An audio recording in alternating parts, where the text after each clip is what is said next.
Demək şuna, verir fx bərabərdir. X kvadratı çıxılsın 5x, üstə gəlsin 6. Bölünsün x kvadratı çıx 3x. Funksiyasının m-1 6 nöqtəsindən keçən ibtidai funksiyasını tapın deyir. Bilirik ki, m-1 6 nöqtəsindən keçən ibtidai funksiya deyəndə birincisi x-dir, ikincisi böyük fx-dir. Böyük fx birisi də ibtidai funksiyadır. Bunun ibtidai funksiyasını tapmamışdan əvvəl bunu sadələşdirməliyik. Gəlin bunu sadələşdirək.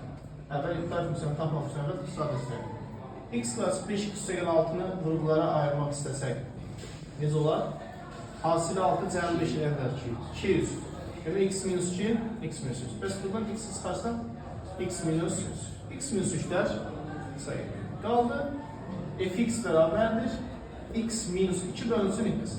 Bölmənin paylanma xassəsini tətbiq eləsək, fx bərabər olacaq, x bölünsün x, çıxılsın 2 bölünsün x. Yəni, 1 minus 2 bölünsün x. İndi uşaqlar, ibtidai funksiyasına böyük fx bərabər. 1'in ibtidai funksiyası x.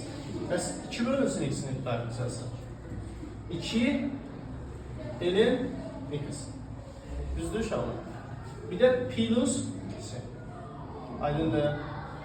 İndi bizə deyir ki, -1,6 nöqtəsindən keçən. Yəni biz x-ların yerinə c-ni tapmaq üçün bunu vermişik. Əslində məsələn bizə deyə bilərdik, bu nöqtəni deməsəydi, deyərdik ki, bunun ibtidai funksiyasını tap, bizim tapdığımız yerə cavab bu olacaqdı. Amma qeyri-müəyyənliyi müəyyənə çevirmək üçün, yəni məlum bu nöqtəni verib ki, biz c-ni də tapaq, dəqiq ibtidai funksiyanı dəqiq müəyyən edək. Yəni biz -1-in 6-nı yerinə yazacağıq, yəni 6 bərabərdir. -1 çıxılsın 2 elin -1. Üstə gəlsin c. Şuralar modulda -1-dən 1 çıxır. Elin 1 nəyə bərabərdir? 0. Demək elin 1 sıfırsa bu getdi 0-a.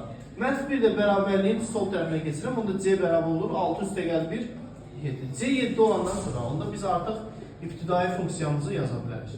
X minus 2 elin modul x plus c-nin qiyməti də 7. Demək cavabımız bu olacaq.